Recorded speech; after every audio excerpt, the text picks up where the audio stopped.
Hi and welcome back to another episode of Easy Property Answers. I'm Todd Sloan. This week's question has been sent in by Mia.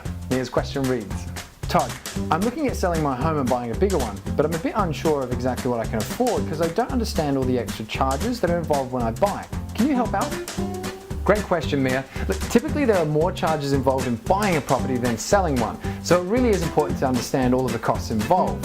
Now, there's 4 major costs that you're going to be incurring barring any kind of renovation or development expenses.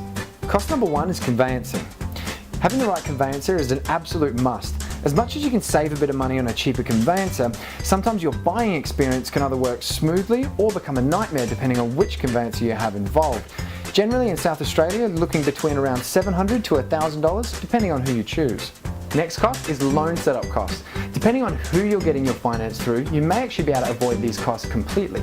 However, if you do need to set up a new loan from scratch and the lender requires either a setup or settlement charge, then typically you'll be looking between $300 and $800.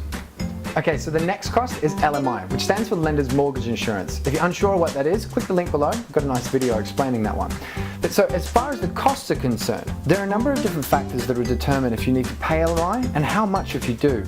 To find out the exact numbers, speak to your broker because LMI can range from $1,000 to well over $20,000, depending on your loan structure.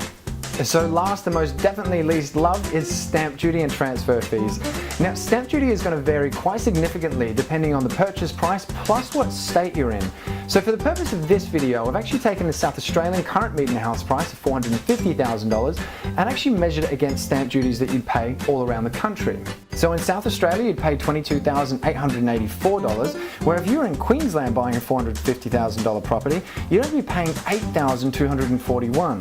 Well, Mia, I hope that's helped out with your question, and if I was in your situation, I'd be getting on the phone to my broker as soon as I could to find out if LMI is going to be applicable, because if it is, next to stamp duty, that's going to be one of your biggest costs to take into account.